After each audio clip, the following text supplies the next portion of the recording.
የጌታችን የኢየሱስ ክርስቶስ ወንጌል ቅዱስ ማቴዎስ እንደጻፈው ምዕራፍ 1 የዳዊት ልጅ የአብርሃም ልጅ የኢየሱስ ክርስቶስ ትውልድ መጽሐፍ። አብርሃም ይስሐቅን ወለደ፣ ይስሐቅም ያዕቆብን ወለደ፣ ያዕቆብም ይሁዳንና ወንድሞቹን ወለደ። ይሁዳም ከትዕማር ፋሬስንና ዛራን ወለደ። ፋሬስም ኤስሮምን ወለደ። ኤስሮምም አራምን ወለደ። አራምም አሚናዳብን ወለደ። አሚናዳብም ነአሶንን ወለደ። ነአሶንም ሰልሞንን ወለደ። ሰልሞንም ከራካቤ ቦዔዝን ወለደ። ቦዔዝም ከሩት ኢዮቤድን ወለደ። ኢዮቤድም እሴይን ወለደ። እሴይም ንጉሥ ዳዊትን ወለደ። ንጉሥ ዳዊትም ከኦርዮ ሚስት ሰሎሞንን ወለደ። ሰሎሞንም ሮብዓምን ወለደ። ሮብዓምም አብያን ወለደ።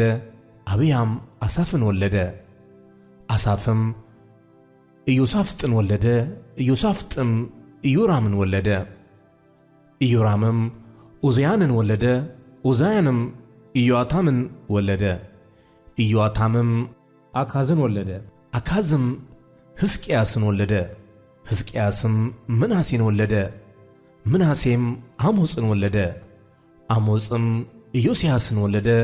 ኢዮስያስም በባቢሎን ምርኮ ጊዜ ኢኮያንንና ወንድሞቹን ወለደ። ከባቢሎን ምርኮ በኋላ ኢኮያንን ሰላትያልን ወለደ። ሰላትያልም ዘሩባቤልን ወለደ።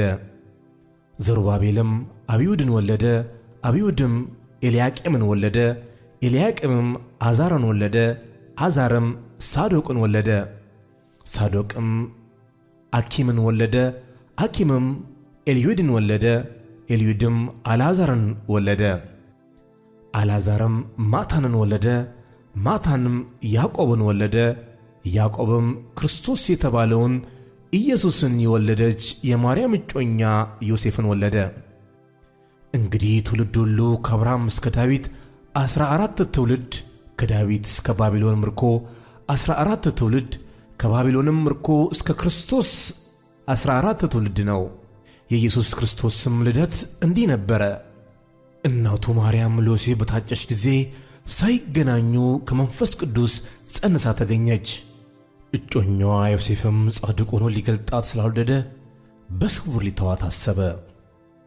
እርሱ ግን ይህንን ሲያስብ እነሆ የጌታ መልአክ በሕልም ታየው፣ እንዲህም አለ: የዳዊት ልጅ ዮሴፍ ሆይ፣ ከእርሷ የተጸነሰው ከመንፈስ ቅዱስ ነውና እጮኛህን ማርያምን ለመውሰድ አትፍራ።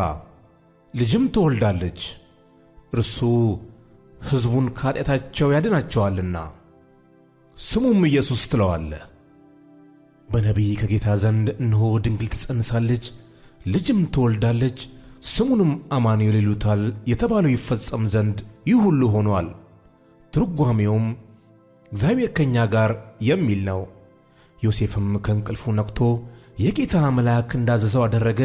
እጮኛውን ማርያምንም ወሰደ። የበኩር ልጇንም እስክትወልድ ድረስ አላወቃትም። ስሙንም ኢየሱስ አለው።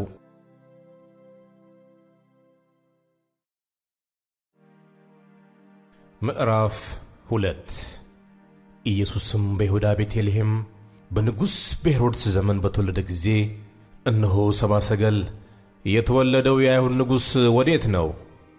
ኮከቡን በምሥራቅ አይተን ልንሰግድለት መጥተናልና እያሉ ከምሥራቅ ወደ ኢየሩሳሌም መጡ። ንጉሥ ሄሮድስም ሰምቶ ደነገጠ። ኢየሩሳሌምም ሁሉ ከእርሱ ጋር የካህናትም አለቆች የሕዝቡንም ጻፎች ሁሉ ሰብስቦ ክርስቶስ ወዴት እንዲወለድ ጠየቃቸው። እነርሱም አንቺ ቤተልሔም የይሁዳ ምድር ከይሁዳ ገዦች ከቶ አታንሺም፣ ሕዝቤን እስራኤልን የሚጠብቅ መስፍን ካንቺ ይወጣልና ተብሎ በነቢይ እንዲህ ተጽፏልና በይሁዳ በቤተልሔም ነው አሉት። ከዚያ በኋላ ሄሮድስ ሰብአ ሰገልን በስውር ጠርቶ ኮከቡ የታየበትን ዘመን ከእነርሱ በጥንቃቄ ተረዳ። ወደ ቤተልሔምም እነርሱን ሰዶ ሂዱ፣ ስለ ሕፃኑ በጥንቃቄ መርምሩ። ባገኛችሁትም ጊዜ እኔ ደግሞ መጥቼ እንድሰግድለት ንገሩኝ አላቸው። እነርሱም ንጉሡን ሰምተው ሄዱ።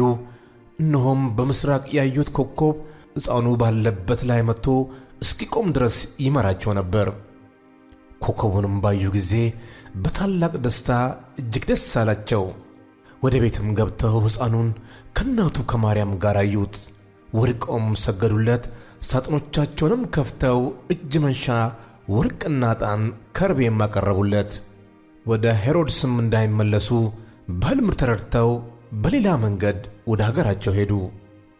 እነርሱም ከሄዱ በኋላ እነሆ የጌታ መልአክ በሕልም ለዮሴፍ ታይቶት ሄሮድስ ሕፃኑን ሊገለው ይፈልገዋልና ተነሣ፣ ሕፃኑንና እናቱንም ይዘህ ወደ ግብፅ ሽሽ፣ እስክነግርህም ድረስ በዚያ ተቀመጥ አለው።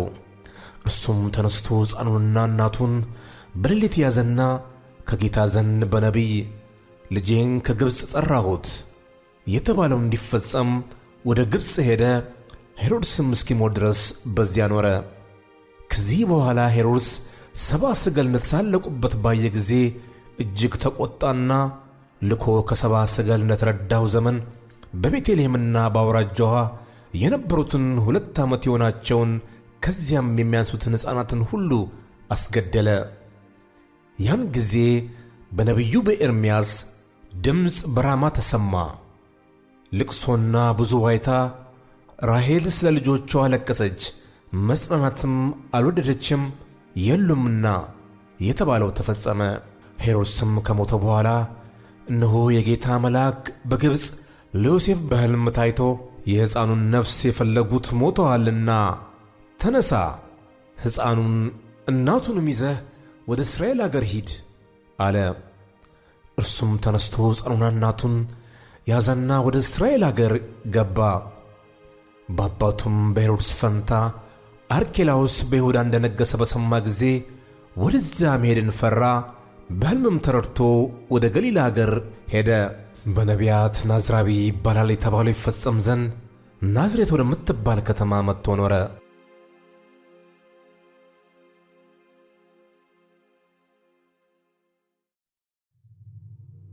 ምዕራፍ 3 በዚያም ወራት መጥምቁ ዮሐንስ መንግሥተ ሰማያት ቀርባለችና ንስሐ ግቡ ብሎ በይሁዳ ምድረ በዳ እየሰበከ መጣ።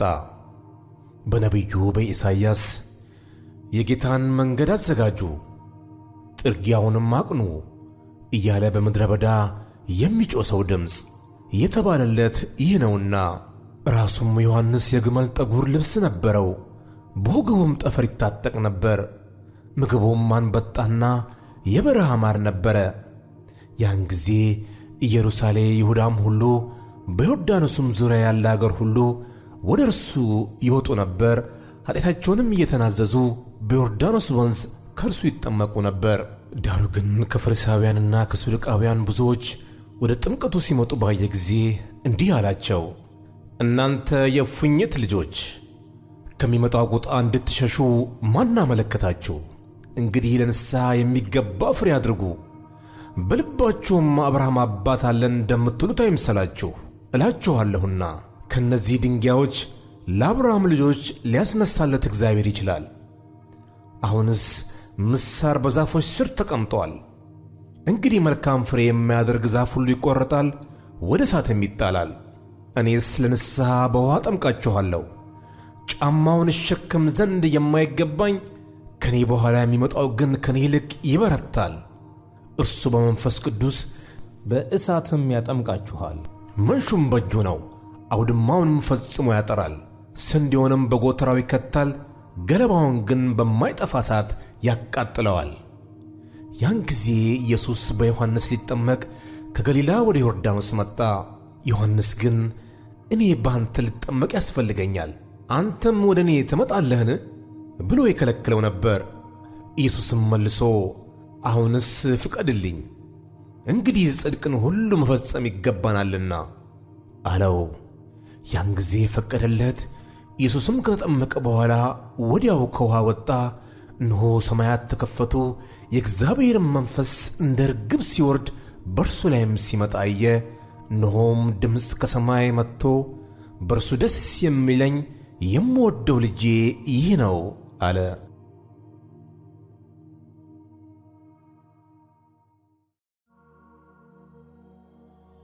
ምዕራፍ 4 ከዚያ ወዲያ ኢየሱስ ከዲያብሎስ ይፈተን ዘንድ መንፈስ ወደ ምድረ በዳ ወሰደው። 40 ቀንና 40 ሌሊትም ከጦመ በኋላ ተራበ። ፈታኝም ቀርቦ የእግዚአብሔር ልጅ ከሆንክ እነዚህን ድንጋዮች እንጀራ እንዲሆኑ በል አለው። እርሱም መልሶ ሰው ከእግዚአብሔር አፍ በሚወጣው ቃል ሁሉ እንጂ በእንጀራ ብቻ አይኖርም ተብሎ ተጽፏል አለው። ከዚያ በኋላ ዲያብሎስ ወደ ቅድስት ከተማ ወሰደውና እርሱን በመቅደስ ጫፍ ላይ አቁሞ መላእክቱን ስላንተ ያዝልሃል፣ እግርህንም በድንጋይ ከቶ እንዳትሰናከል በእጃቸውም ያነሱሃል ተብሎ ተጽፏልና የእግዚአብሔር ልጅስ ከሆንክ ወደ ታች ራስን ወርውር አለው። ኢየሱስም ጌታ አምላክህን አትፈታተነው ተብሎ ደግሞ ተጽፏል አለው። ደግሞ ዲያብሎስ እጅግ ረጅም ወደ ሆነ ተራራ ወሰደው። የዓለምን መንግሥታት ሁሉ ክብራቸውንም አሳይቶ ወድቀህ ብትሰግድልኝ ይህንን ሁሉ እሰጥሃለሁ አለው። ያን ጊዜ ኢየሱስ ሂድ አንተ ሰይጣን፣ ለጌታ ለአምላክህ ስገድ፣ እርሱንም ብቻ አምልክ ተብሎ ተጽፏልና አለው። ያን ጊዜ ዲያብሎስ ተወው። እነሆም መላእክት ቀርበው ያገለግሉት ነበር። ኢየሱስም ዮሐንስ አልፎ እንደተሰጠ በሰማ ጊዜ ወደ ገሊላ ፈቀቅ ብሎ ሄደ። ናዝሬትንም ትቶ በዛብሎንና በንፍታሌም አገር በባሕር አጠገብ ወዳለችው ወደ ቅፍርናሆም መጥቶ ኖረ። በነቢዩም በኢሳይያስ የዛብሎን ምድርና የንፍታሌም ምድር የባሕር መንገድ በዮርዳኖስ ማዶ የአሕዛብ ገሊላ በጨለማ የተቀመጠው ሕዝብ ታላቅ ብርሃን አየ፣ በሞት አገርና ጥላ ለተቀመጡትም ብርሃን ወጣላቸው የተባለው ይፈጸም ዘንድ ይህ ሆነ። ከዚያ ዘመን ጀምሮ ኢየሱስ መንግሥተ ሰማያት ቀርባለችና ንስሐ ግቡ እያለ ይሰብክ ጀመር። በገሊላ ባሕር አጠገብ ሲመላለስም ሁለት ወንድማማቾች ጴጥሮስ የሚሉትን ስምዖንን ወንድሙንም እንድርያስን መረባቸውን ወደ ባሕር ሲጥሉ አየ። ዓሣ አጥማጆች ነበሩና። እርሱም በኋላዬ ኑ፣ ሰዎችና አጥማጆች እንድትሆኑ አደርጋችኋለሁ አላቸው። ወዲያውም መረባቸውን ትተው ተከተሉት። ከዚያም እልፍ ብሎ ሌሎች ሁለት ወንድማማች የዘብዴዎስ ልጆች ያዕቆብንና ወንድሙንም ዮሐንስን ከአባታቸው ከዘብዴዎስ ጋር በታንኳ መረባቸውን ሲያበጁ አየ። ጠራቸውም። እነርሱም ወዲያው ታንኳይቱንና አባታቸውን ትተው ተከተሉት። ኢየሱስም በምኵራቦቻቸው እያስተማረ የመንግሥትንም ወንጌል እየሰበከ በሕዝብም ያለውን ደዌና ሕመም ሁሉ እየፈወሰ በገሊላ ሁሉ ይዞር ነበር። ዝናውም ወደ ሶርያ ሁሉ ወጣ። በልዩ ልዩ ደዌና ሥቃይም ተይዘው የታመሙትን ሁሉ አጋንንትም ያድሩባቸውን በጨረቃም የሚነሳባቸውን ሽባዎችንም ወደ እርሱ አመጡ፣ ፈወሳቸውም። ከገሊላም ከአስሩ ከተማም ከኢየሩሳሌምም ከይሁዳም ከዮርዳኖስም ማዶ ብዙ ሕዝብ ተከተሉት።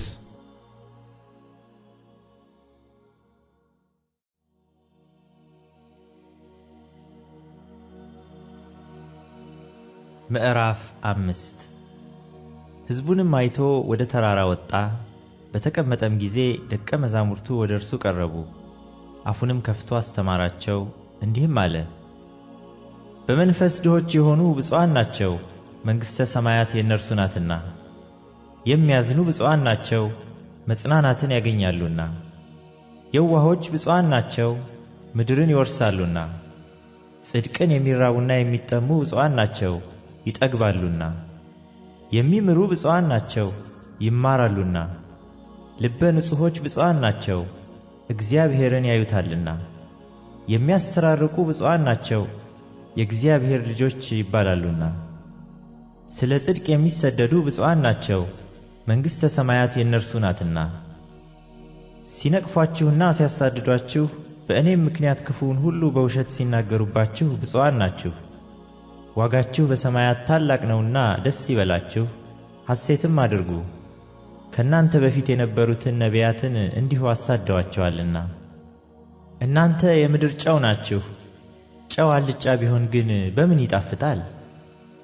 ወደ ውጭ ተጥሎ በሰው ከመረገጥ በቀር ወደፊት ለምንም አይጠቅምም። እናንተ የዓለም ብርሃን ናችሁ። በተራራ ላይ ያለች ከተማ ልትሰወር አይቻላትም። መብራትንም አብርተው ከእንቅብ በታች አይደለም እንጂ በመቅረዙ ላይ ያኖሩታል፣ በቤት ላሉት ሁሉም ያበራል። መልካሙን ሥራችሁን አይተው በሰማያት ያለውን አባታችሁን እንዲያከብሩ ብርሃናችሁ እንዲሁ በሰው ፊት ይብራ። እኔ ሕግንና ነቢያትን ለመሻር የመጣሁ አይምሰላችሁ፣ ልፈጽም እንጂ ለመሻር አልመጣሁም። እውነት እላችኋለሁ፣ ሰማይና ምድር እስኪያልፍ ድረስ ከሕግ አንዲት የውጣ ወይም አንዲት ነጥብ ከቶ አታልፍም፣ ሁሉ እስኪፈጸም ድረስ። እንግዲህ ከነዚህ ከሁሉ ካነሱት ትእዛዛት አንዲቱን የሚሽር ለሰውም እንዲሁ የሚያስተምር ማንም ሰው በመንግሥተ ሰማያት ከሁሉ ታናሽ ይባላል። የሚያደርግ ግን የሚያስተምርም ማንም ቢሆን እርሱ በመንግሥተ ሰማያት ታላቅ ይባላል። እላችኋለሁና ጽድቃችሁ ከጻፎችና ከፈሪሳውያን ጽድቅ ካልበለጠ ወደ መንግሥተ ሰማያት ከቶ አትገቡም። ለቀደሙት አትግደል እንደተባለ ሰምታችኋል። የገደለም ሁሉ ፍርድ ይገባዋል። እኔ ግን እላችኋለሁ፣ በወንድሙ ላይ የሚቆጣ ሁሉ ፍርድ ይገባዋል። ወንድሙንም ጨርቃም የሚለው ሁሉ የሸንጎ ፍርድ ይገባዋል። ደንቆሮ የሚለውም ሁሉ የገሃነመ እሳት ፍርድ ይገባዋል። እንግዲህ መባህን በመሠዊያው ላይ ብታቀርብ፣ በዚያም ወንድምህ አንዳች ባንተ ላይ እንዳለው ብታስብ፣ በዚያ በመሠዊያው ፊት መባህን ትተህ ሂድ። አስቀድመህም ከወንድምህ ጋር ታረቅ፣ በኋላም መጥተህ መባህን አቅርብ። አብረኸው በመንገድ ሳለህ ከባላጋራህ ጋር ፈጥነህ ተስማማ። ባለጋራ ለዳኛ እንዳይሰጥህ፣ ዳኛም ለሎሌው፣ ወደ ወህኒም ትጣላለህ። እውነት እልሃለሁ፣ የመጨረሻዋን ሳንቲም እስክትከፍል ድረስ ከቶ ከዚያ አትወጣም። አታመንዝር እንደተባለ ሰምታችኋል። እኔ ግን እላችኋለሁ፣ ወደ ሴት ያየ ሁሉ የተመኛትም ያን ጊዜ በልቡ ከእርሷ ጋር አመንዝሯል። ቀኝ ዓይንህንም ብታሰናክልህ አውጥተህ ካንተ ጣላት። ሙሉ ሰውነትህ በገሃነም ከሚጣል ይልቅ ከአካላትህ አንድ ቢጠፋ ይሻላልና። ቀኝ እጅህም ብታሰናክልህ ቆርጠህ ካንተ ጣላት። ሙሉ ሰውነትህ በገሃነም ከሚጣል ይልቅ ከአካላትህ አንድ ቢጠፋ ይሻላልና። ሚስቱን የሚፈታት ሁሉ የፍችዋን ጽሕፈት ይስጣት ተባለ። እኔ ግን እላችኋለሁ፣ ያለ ዝሙት ምክንያት ሚስቱን የሚፈታት ሁሉ አመንዝራ ያደርጋታል፣ የተፈታችውንም የሚያገባ ሁሉ ያመነዝራል። ደግሞ ለቀደሙት በውሸት አትማል፣ ነገር ግን መሐላዎችህን ለጌታ ስጥ እንደተባለ ሰምታችኋል። እኔ ግን እላችኋለሁ፣ ከቶ አትማሉ። በሰማይ አይሆንም፣ የእግዚአብሔር ዙፋን ነውና፣ በምድርም አይሆንም፣ የእግሩ መረገጫ ናትና፣ በኢየሩሳሌምም አይሆንም፣ የታላቁ ንጉሥ ከተማ ናትና። በራስህም አትማል፣ አንዲቱን ጠጉር ነጭ ወይም ጥቁር ልታደርግ አትችልምና። ነገር ግን ቃላችሁ አዎን አዎን ወይም አይደለም አይደለም ይሁን። ከነዚህ የወጣ ከክፉው ነው። ዓይን ስለ ዓይን ጥርስም ስለ ጥርስ እንደተባለ ሰምታችኋል። እኔ ግን እላችኋለሁ፣ ክፉውን አትቃወሙ። ዳሩ ግን ቀኝ ጉንጭህን በጥፊ ለሚመታህ ሁሉ ሁለተኛውን ደግሞ አዙርለት። እንዲከስህም እጀ ጠባብህንም እንዲወስድ ለሚወድ መጎናጸፊያህን ደግሞ ተውለት። ማንም ሰው አንድ ምዕራፍ ትሄድ ዘንድ ቢያስገድድህ ሁለተኛውን ከእርሱ ጋር ሂድ። ለሚለምንህ ስጥ፣ ካንተም ይበደር ዘንድ ከሚወደው ፈቀቅ አትበል። ባልንጀራህን ውደድ፣ ጠላትህንም ጥላ እንደተባለ ሰምታችኋል። እኔ ግን እላችኋለሁ፣ በሰማያት ላለ አባታችሁ ልጆች ትሆኑ ዘንድ ጠላቶቻችሁን ውደዱ፣ የሚረግሟችሁንም መርቁ፣ ለሚጠሏችሁም መልካም አድርጉ፣ ስለሚያሳድዷችሁም ጸልዩ። እርሱ በክፉዎችና በበጎዎች ላይ ፀሐይን ያወጣልና በጻድቃንና በኃጢአተኞችም ላይ ዝናብን ያዘንባልና። የሚወዷችሁን ብትወዱ ምን ዋጋ አላችሁ? ቀራጮችስ ያንኑ ያደርጉ የለምን? ወንድሞቻችሁንም ብቻ እጅ ብትነሱ ምን ብልጫ ታደርጋላችሁ? አሕዛብስ ያንኑ ያደርጉ የለምን? እንግዲህ የሰማዩ አባታችሁ ፍጹም እንደሆነ እናንተ ፍጹማን ሁኑ።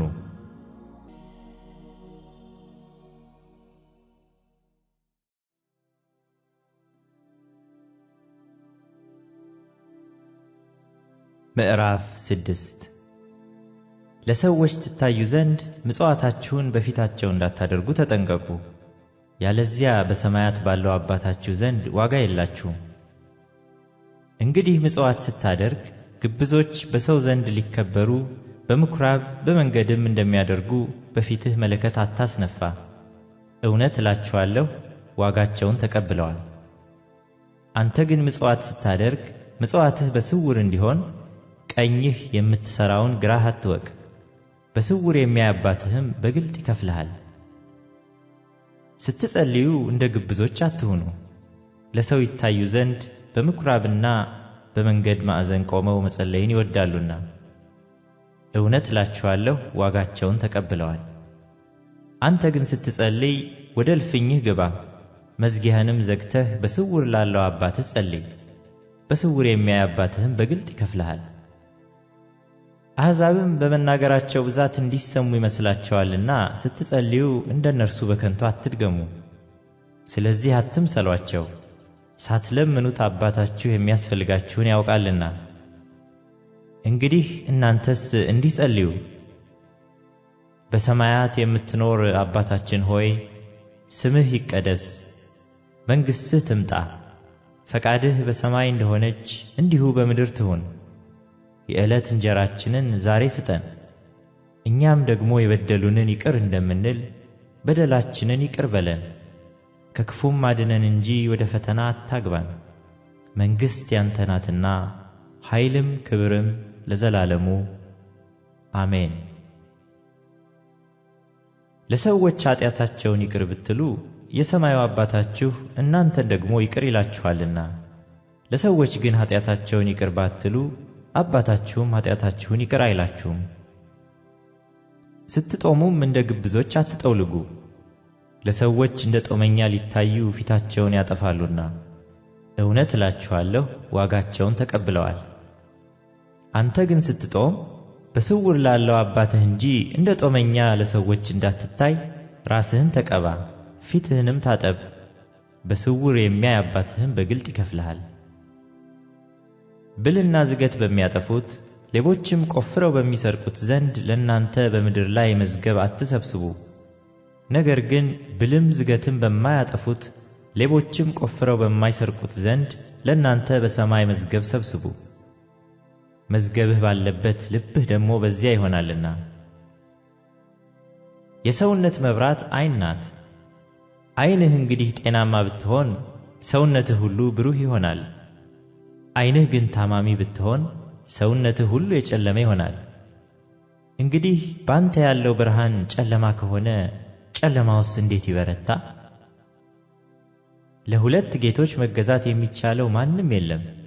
ወይም አንዱን ይጠላል ሁለተኛውንም ይወዳል፣ ወይም ወደ አንዱ ይጠጋል ሁለተኛውንም ይንቃል። ለእግዚአብሔርና ለገንዘብ መገዛት አትችሉም።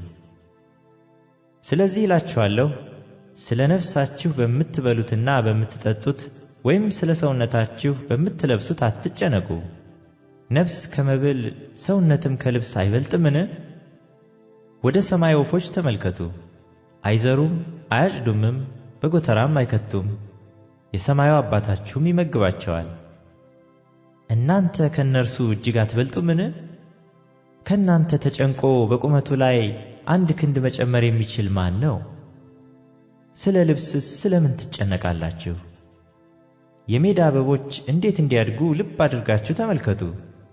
አይደክሙም አይፈትሉምም። ነገር ግን እላችኋለሁ ሰለሞንስ እንኳ በክብሩ ሁሉ ከእነዚህ እንዳንዱ አልለበሰም። እግዚአብሔር ግን ዛሬ ያለውን ነገም ወደ እቶን የሚጣለውን የሜዳን ሳር እንዲህ የሚያለብሰው ከሆነ እናንተ እምነት የጎደላችሁ እናንተንማ ይልቁን እንዴት! እንግዲህ ምን እንበላለን? ምንስ እንጠጣለን? ምንስ እንለብሳለን? ብላችሁ አትጨነቁ። ይህንስ ሁሉ አሕዛብ ይፈልጋሉ። ይህ ሁሉ እንዲያስፈልጋችሁ የሰማዩ አባታችሁ ያውቃልና። ነገር ግን አስቀድማችሁ የእግዚአብሔርን መንግሥት ጽድቁንም ፈልጉ፣ ይህም ሁሉ ይጨመርላችኋል። ነገ ለራሱ ይጨነቃልና ለነገ አትጨነቁ፣ ለቀኑ ክፋቱ ይበቃዋል።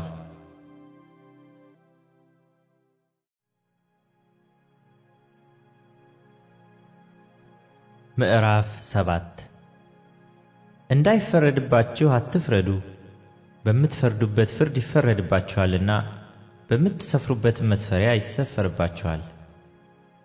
በወንድምህም ዓይን ያለውን ጉድፍ ስለምን ታያለህ? በዓይንህ ግን ያለውን ምሰሶ ስለምን አትመለከትም? ወይም ወንድምህን ከዓይንህ ጉድፍ ላውጣ ፍቀድልኝ እንዴትስ ትለዋለህ? እነሆም በዓይንህ ምሰሶ አለ። አንተ ግብዝ፣ አስቀድመህ ከዓይንህ ምሰሶውን አውጣ፣ ከዚያም በኋላ ከወንድምህ ዓይን ጉድፉን ታወጣ ዘንድ አጥርተህ ታያለህ። በእግራቸው እንዳይረግጡት ተመልሰውም እንዳይነክሷችሁ የተቀደሰውን ለውሾች አትስጡ፣ ዕንቆቻችሁንም በእሪያዎች ፊት አትጣሉ። ለምኑ ይሰጣችሁማል፣ ፈልጉ ታገኙማላችሁ፣ መዝጊያን አንኳኩ ይከፈትላችሁማል። የሚለምነው ሁሉ ይቀበላልና የሚፈልገውም ያገኛል፣ መዝጊያንም ለሚያንኳኳ ይከፈትለታል። ወይስ ከናንተ ልጁ እንጀራ ቢለምነው ድንጋይን የሚሰጠው ከናንተ ማን ሰው ነው? አሳስ ቢለምነው እባብን ይሰጠዋልን? እንኪያስ እናንተ ክፉዎች ስትሆኑ ለልጆቻችሁ መልካም ስጦታ መስጠትን ካወቃችሁ በሰማያት ያለው አባታችሁ ለሚለምኑት እንዴት አብልጦ መልካም ነገርን ይሰጣቸው። እንግዲህ ሰዎች ሊያደርጉላችሁ የምትወዱትን ሁሉ እናንተ ደግሞ እንዲሁ አድርጉላቸው፣ ሕግም ነቢያትም ይህ ነውና። በጠበበው ደጅ ግቡ፣ ወደ ጥፋት የሚወስደው ደጅ ሰፊ መንገዱም ትልቅ ነውና ወደ እርሱም የሚገቡ ብዙዎች ናቸው። ወደ ሕይወት የሚወስደው ደጅ የጠበበ መንገዱም የቀጠነ ነውና የሚያገኙትም ጥቂቶች ናቸው። የበግ ለምድ ለብሰው ከሚመጡባችሁ በውስጣቸው ግን ነጣቂዎች ተኩላዎች ከሆኑ ከሐሰተኞች ነቢያት ተጠንቀቁ። ከፍሬያቸው ታውቋቸዋላችሁ። ከእሾህ ወይን ከኩርንችትስ በለስ ይለቀማልን? እንዲሁ መልካም ዛፍ ሁሉ መልካም ፍሬ ያደርጋል፣ ክፉም ዛፍ ክፉ ፍሬ ያደርጋል። መልካም ዛፍ ክፉ ፍሬ ማፍራት ወይም ክፉ ዛፍ መልካም ፍሬ ማፍራት አይቻለውም። መልካም ፍሬ የማያደርግ ዛፍ ሁሉ ይቆረጣል፣ ወደ እሳትም ይጣላል። ስለዚህ ከፍሬያቸው ታውቋቸዋላችሁ። በሰማያት ያለውን የአባቴን ፈቃድ የሚያደርግ እንጂ ጌታ ሆይ ጌታ ሆይ የሚለኝ ሁሉ መንግሥተ ሰማያት የሚገባ አይደለም። በዚያ ቀን ብዙዎች ጌታ ሆይ ጌታ ሆይ በስምህ ትንቢት አልተናገርንምን? በስምህስ አጋንንትን አላወጣንምን? በስምህስ ብዙ ታምራትን አላደረግንምን? ይሉኛል። የዚያን ጊዜም ከቶ አላወቅኳችሁም፣ እናንተ ዓመፀኞች ከእኔ ራቁ ብዬ መሰክርባቸዋለሁ። ስለዚህ ይህን ቃሌን ሰምቶ የሚያደርገው ሁሉ ቤቱን በዓለት ላይ የሠራ ልባም ሰውን ይመስላል። ዝናብም ወረደ፣ ጎርፍም መጣ፣ ነፋስም ነፈሰ፣ ያንም ቤት ገፋው፣ በዓለት ላይም ስለተመሠረተ አልወደቀም። ይህንም ቃሌን ሰምቶ የማያደርገው ሰው ሁሉ ቤቱን ባሸዋ ላይ የሠራ ሰነፍ ሰውን ይመስላል። ዝናብም ወረደ፣ ጎርፍም መጣ፣ ነፋስም ነፈሰ፣ ያንም ቤት መታው፣ ወደቀም፣ አወዳደቁም ታላቅ ሆነ። ኢየሱስም ይህን ነገር በጨረሰ ጊዜ ሕዝቡ በትምህርቱ ተገረሙ፣ እንደ ጻፎቻቸው ሳይሆን እንደ ባለሥልጣን ያስተምራቸው ነበርና።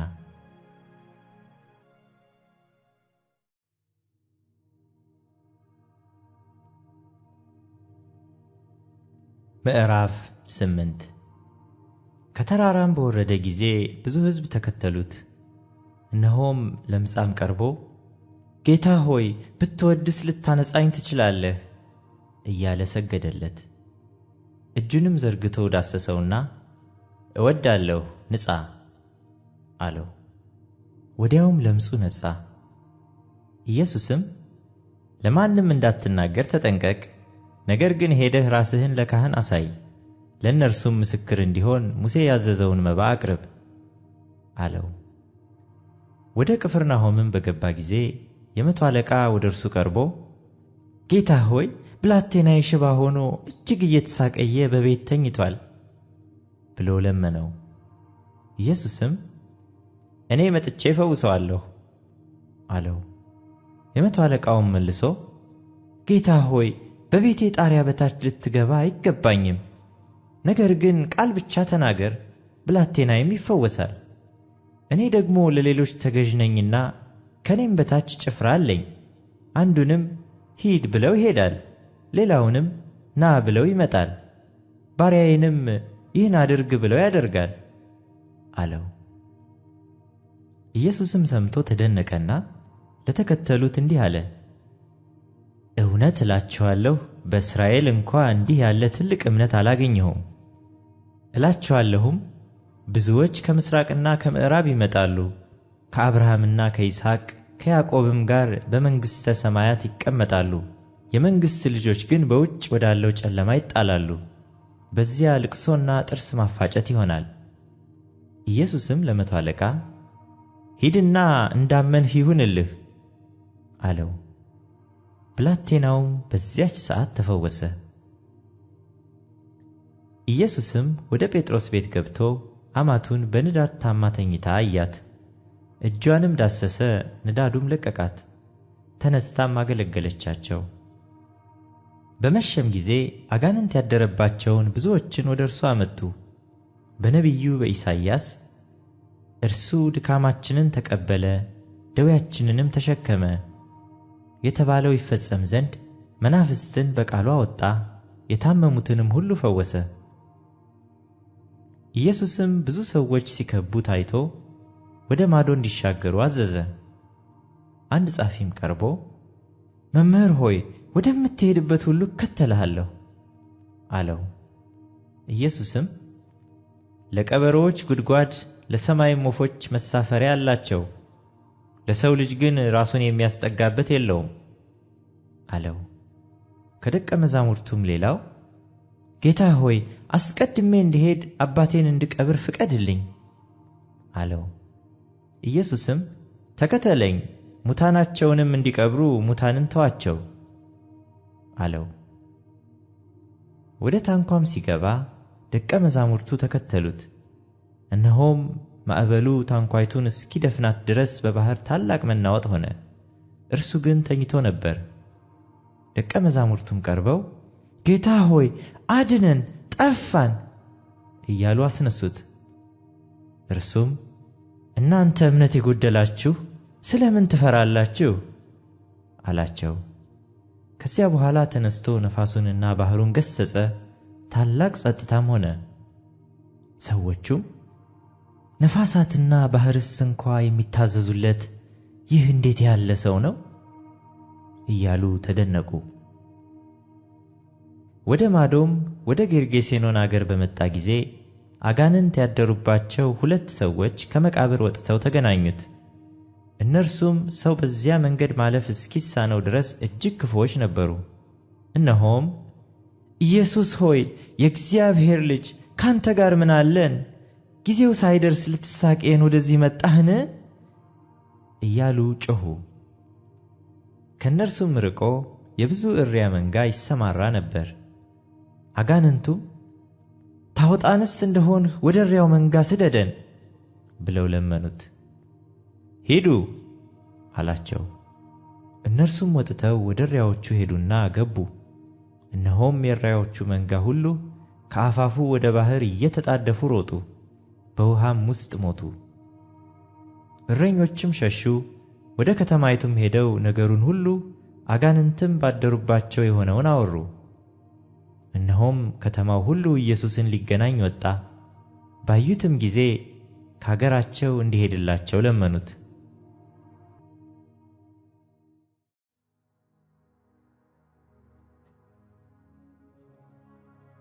ምዕራፍ 9 በታንኳም ገብቶ ተሻገረና ወደ ገዛ ከተማው መጣ። እነሆም በአልጋ የተኛ ሽባ ወደ እርሱ አመጡ። ኢየሱስም እምነታቸውን አይቶ ሽባውን አንተ ልጅ አይዞህ፣ ኃጢአትህ ተሰረየችልህ አለው። እነሆም ከጻፎቹ አንዳንዱ በልባቸው ይህስ ይሳደባል አሉ። ኢየሱስም አሳባቸውን አውቆ እንዲህ አለ፣ ስለምን በልባችሁ ክፉ ታስባላችሁ? ኃጢአትህ ተሰረየችልህ ከማለት ወይስ ተነሳና ሂድ ከማለት ማናቸው ይቀላል? ነገር ግን በምድር ላይ ኃጢአትን ያስተሰርይ ዘንድ ለሰው ልጅ ሥልጣን እንዳለው እንድታውቁ። በዚያን ጊዜ ሽባውን ተነሳ፣ አልጋህን ተሸከምና ወደ ቤትህ ሂድ አለው። ተነስቶም ወደ ቤቱ ሄደ። ሕዝቡም አይተው ተደነቁ፣ ለሰውም እንዲህ ያለ ሥልጣን የሰጠ እግዚአብሔርን አከበሩ። ኢየሱስም ከዚያ አልፎ በመቅረጫው ተቀምጦ የነበረ ማቴዎስ የሚባል አንድ ሰው አየና ተከተለኝ አለው። ተነስቶም ተከተለው። በቤቱም በማዕድ ተቀምጦ ሳለ እነሆ ብዙ ቀራጮችና ኃጢአተኞች መጥተው ከኢየሱስና ከደቀ መዛሙርቱ ጋር አብረው ተቀመጡ። ፈሪሳውያንም አይተው ደቀ መዛሙርቱን መምህራችሁ ከቀራጮችና ከኃጢአተኞች ጋር አብሮ ስለምን ይበላል አሏቸው። ኢየሱስም ሰምቶ ሕመምተኞች እንጂ ባለጤናዎች ባለመድኃኒት አያስፈልጋቸውም። ነገር ግን ሄዳችሁ ምሕረትን እወዳለሁ መሥዋዕትንም አይደለም ያለው ምን እንደሆነ ተማሩ። ኃጢአተኞችን ወደ ንስሐ እንጂ ጻድቃንን ልጠራ አልመጣሁምና አላቸው። በዚያን ጊዜ የዮሐንስ ደቀ መዛሙርት ወደ እርሱ ቀርበው እኛና ፈሪሳውያን ብዙ ጊዜ የምንጦመው ደቀ መዛሙርትህ ግን የማይጦሙት ስለምንድን ነው አሉት። ኢየሱስም እንዲህ አላቸው፣ ሚዜዎች ሙሽራው ከእነርሱ ጋር ሳለ ሊያዝኑ ይችላሉን? ነገር ግን ሙሽራው ከእነርሱ የሚወሰድበት ወራት ይመጣል፣ በዚያ ጊዜም ይጦማሉ። ባረጀ ልብስ አዲስ እራፊ የሚያኖር የለም፣ መጣፊያው ልብሱን ይቦጭቀዋልና መቀደዱም የባሰ ይሆናል። ባረጀ አቁማዳ አዲስ የወይን ጠጅ የሚያኖር የለም፣ ቢደረግ ግን አቁማዳው ይፈነዳል፣ የወይን ጠጁም ይፈሳል፣ አቁማዳውም ይጠፋል። ነገር ግን አዲሱን የወይን ጠጅ በአዲስ አቁማዳ ያኖረዋል፣ ሁለቱም ይጠባበቃሉ። ይህንም ሲነግራቸው አንድ መኮንን መጥቶ ልጄ አሁን ሞተች፣ ነገር ግን መጥተህ እጅህን ጫንባት በሕይወትም ትኖራለች እያለ ሰገደለት። ኢየሱስም ተነስቶ ከደቀ መዛሙርቱ ጋር ተከተለው። እነሆም ከ12 ዓመት ጀምሮ ደም የሚፈሳት ሴት በኋላው ቀርባ የልብሱን ጫፍ ዳሰሰች። በልቧ ልብሱን ብቻ የዳሰስሁ እንደሆነ እድናለሁ ትል ነበረችና። ኢየሱስም ዘወር ብሎ አያትና ልጄ ሆይ አይዞሽ፣ እምነትሽ አድኖሻል አላት። ሴቲቱም ከዚያች ሰዓት ጀምራ ዳነች። ኢየሱስም ወደ መኮንኑ ቤት በደረሰ ጊዜ እምቢልተኞችና የሚንጫጫውን ሕዝብ አይቶ ብላቴናይቱ ተኝታለች እንጂ አልሞተችምና ፈቀቅ በሉ አላቸው። በጣምም ሳቁበት። ሕዝቡን ግን ካስወጡ በኋላ ገብቶ እጇን ያዛት፣ ብላቴናይቱም ተነሳች። ያም ዝና ወደዚያ አገር ሁሉ ወጣ። ኢየሱስም ከዚያ ሲያልፍ 2 ዕውሮች የዳዊት ልጅ ሆይ ማረን ብለው እየጮኹ ተከተሉት። ወደ ቤትም በገባ ጊዜ ዕውሮቹ ወደ እርሱ ቀረቡ። ኢየሱስም ይህን ማድረግ እንድችል ታምናላችሁን አላቸው። አዎን ጌታ ሆይ አሉት። በዚያን ጊዜ እንደ እምነታችሁ ይሁንላችሁ ብሎ ዓይኖቻቸውን ዳሰሰ። ዓይኖቻቸውም ተከፈቱ። ኢየሱስም ማንም እንዳያውቅ ተጠንቀቁ ብሎ በብርቱ አዘዛቸው። እነርሱ ግን ወጥተው በዚያ አገር ሁሉ ስለ እርሱ አወሩ። እነርሱም ሲወጡ እነሆ ጋኔን ያደረበትን ዲዳ ሰው ወደ እርሱ አመጡ። ጋኔኑንም ካወጣው በኋላ ዲዳው ተናገረ። ሕዝቡም እንዲህ ያለ በእስራኤል ዘንድ ከቶ አልታየም እያሉ ተደነቁ። ፈሪሳውያን ግን በአጋንንት አለቃ አጋንንትን ያወጣል አሉ። ኢየሱስም በምኵራቦቻቸው እያስተማረ የመንግሥትንም ወንጌል እየሰበከ በሕዝብም ያለውን ደዌና ሕማም ሁሉ እየፈወሰ በከተማዎችና በመንደሮች ሁሉ ይዞር ነበር። ብዙ ሕዝብም ባየ ጊዜ እረኛ እንደሌላቸው በጎች ተጨንቀው ተጥለውም ነበርና አዘነላቸው። በዚያን ጊዜ ደቀ መዛሙርቱን መከሩስ ብዙ ነው፣ ሠራተኞች ግን ጥቂቶች ናቸው። እንግዲህ የመከሩን ጌታ ወደ መከሩ ሠራተኞች እንዲልክ ለምኑት አላቸው።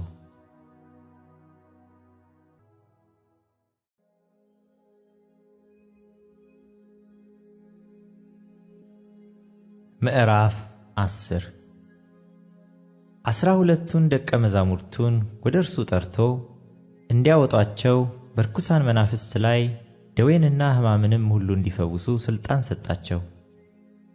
የ12ቱም ሐዋርያት ስም ይህ ነው።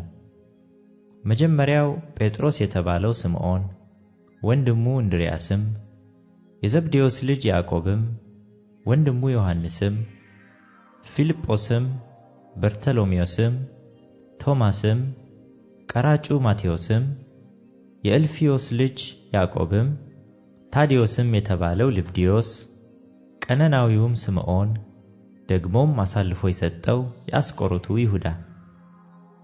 እነዚህን 12ቱን ኢየሱስ ላካቸው፣ አዘዛቸውም፣ እንዲህም አለ፦ በአሕዛብ መንገድ አትሂዱ፣ ወደ ሳምራውያንም ከተማ አትግቡ። ይልቅስ የእስራኤል ቤት ወደሚሆኑ ወደ ጠፉት በጎች ሂዱ እንጂ። ሄዳችሁም መንግሥተ ሰማያት ቀርባለች ብላችሁ ስበኩ። ድውዮችን ፈውሱ፣ ሙታንን አስነሱ፣ ለምጻሞችን አንጹ፣ አጋንንትን አውጡ። በከንቱ ተቀበላችሁ፣ በከንቱ ስጡ። ወርቅ ወይም ብር ወይም ናስ በመቀነታችሁ ወይም ለመንገድ ከረጢት ወይም 2 እጀ ጠባብ ወይም ጫማ ወይም በትር አታግኙ፣ ለሠራተኛ ምግቡ ይገባዋልና። በምትገቡባትም በማናቸይቱም ከተማ ወይም መንደር በዚያ የሚገባው ማን እንደሆነ በጥንቃቄ መርምሩ። እስክትወጡም ድረስ በዚያ ተቀመጡ። ወደ ቤትም ስትገቡ ሰላምታ ስጡ። ቤቱም የሚገባው ቢሆን ሰላማችሁ ይድረስለት፣ ባይገባው ግን ሰላማችሁ ይመለስላችሁ። ከማይቀበላችሁም ቃላችሁንም ከማይሰሙ ሁሉ ከዚያ ቤት ወይም ከዚያች ከተማ ስትወጡ የእግራችሁን ትቢያ አራግፉ። እውነት እላችኋለሁ በፍርድ ቀን ከዚያች ከተማ ይልቅ ለሰዶምና ለገሞራ አገር ይቀልላቸዋል። እነሆ እኔ እንደ በጎች በተኩላዎች መካከል እልካችኋለሁ። ስለዚህ እንደ እባብ ልባሞች እንደ ርግብም የዋሆች ሁኑ። ነገር ግን ወደ ሸንጎ አሳልፈው ይሰጧችኋል፣ በምኵራቦቻቸውም ይገርፏችኋልና ከሰዎች ተጠበቁ። ለእነርሱና ለአሕዛብም ምስክር እንዲሆን ስለ እኔ ወደ ገዢዎች ወደ ነገሥታትም ትወሰዳላችሁ። አሳልፈውም ሲሰጧችሁ የምትናገሩት በዚያች ሰዓት ይሰጣችኋልና እንዴት ወይስ ምን እንድትናገሩ አትጨነቁ። በእናንተ የሚናገር የአባታችሁ መንፈስ ነው እንጂ የምትናገሩ እናንተ አይደላችሁምና። ወንድምም ወንድሙን አባትም ልጁን ለሞት አሳልፎ ይሰጣል። ልጆችም በወላጆቻቸው ላይ ይነሳሉ፣ ይገድሏቸውማል። በሁሉም ስለ ስሜ የተጠላችሁ ትሆናላችሁ። እስከ መጨረሻ የሚጸና ግን እርሱ ይድናል። በአንዲቱ ከተማም መከራ ቢያሳዩአችሁ ወደ ሌላይቱ ሽሹ። እውነት እላችኋለሁና የሰው ልጅ እስኪመጣ ድረስ የእስራኤልን ከተማዎች አትዘልቁም። ደቀ መዝሙር ከመምህሩ ባሪያም ከጌታው አይበልጥም። ደቀ መዝሙር እንደ መምህሩ ባሪያም እንደ ጌታው መሆኑ ይበቃዋል። ባለቤቱን ብዔልዜቡል ካሉት ቤተሰዎቹንማ እንዴት አብዝተው አይሏቸው? እንግዲህ አትፍሯቸው። የማይገለጥ የተከደነ የማይታወቅም የተሰወረ ምንም የለምና። በጨለማ የምነግራችሁን በብርሃን ተናገሩ፣ በጆሮም የምትሰሙትን በሰገነት ላይ ስበኩ። ሥጋንም የሚገድሉትን ነፍስን ግን መግደል የማይቻላቸውን አትፍሩ። ይልቅስ ነፍስንም ሥጋንም በገሃነም ሊያጠፋ የሚቻለውን ፍሩ። 2 ድንቢጦች በ5 ሳንቲም ይሸጡ የለምን? ከእነርሱም አንዲቱ ያለ አባታችሁ ፈቃድ በምድር ላይ አትወድቅም። የእናንተስ የራሳችሁ ጠጉር ሁሉ እንኳ ተቆጥሯል። እንግዲህ አትፍሩ፣ ከብዙ ድንቢጦች እናንተ ትበልጣላችሁ። ስለዚህ በሰው ፊት ለሚመሰክርልኝ ሁሉ እኔ ደግሞ በሰማያት ባለው በአባቴ ፊት እመሰክርለታለሁ። በሰው ፊትም የሚክደኝን ሁሉ እኔ ደግሞ በሰማያት ባለው በአባቴ ፊት እክደዋለሁ። በምድር ላይ ሰላምን ለማምጣት የመጣሁ አይምሰላችሁ፣ ሰይፍን እንጂ ሰላምን ለማምጣት አልመጣሁም። ሰውን ከአባቱ ሴት ልጅንም ከእናቷ ምራትንም ከአማቷ እለያይ ዘንድ መጥቻለሁና ለሰውም ቤተሰቦቹ ጠላቶች ይሆኑበታል። ከኔ ይልቅ አባቱን ወይም እናቱን የሚወድ ለኔ ሊሆን አይገባውም። ከኔ ይልቅም ወንድ ልጁን ወይም ሴት ልጁን የሚወድ ለኔ ሊሆን አይገባውም። መስቀሉንም የማይዝ በኋላዬም የማይከተለኝ ለኔ ሊሆን አይገባውም። ነፍሱን የሚያገኝ ያጠፋታል፣ ነፍሱንም ስለኔ የሚያጠፋ ያገኛታል። እናንተን የሚቀበል እኔን ይቀበላል፣ እኔንም የሚቀበል የላከኝን ይቀበላል። ነቢይን በነቢይ ስም የሚቀበል የነቢይን ዋጋ ይወስዳል፣ ጻድቅንም በጻድቅ ስም የሚቀበል የጻድቁን ዋጋ ይወስዳል። ማንም ከነዚህ ከታናናሾቹ ለአንዱ ቀዝቃዛ ጽዋ ውሃ ብቻ በደቀ መዝሙር ስም የሚያጠጣ እውነት እላችኋለሁ ዋጋው አይጠፋበትም።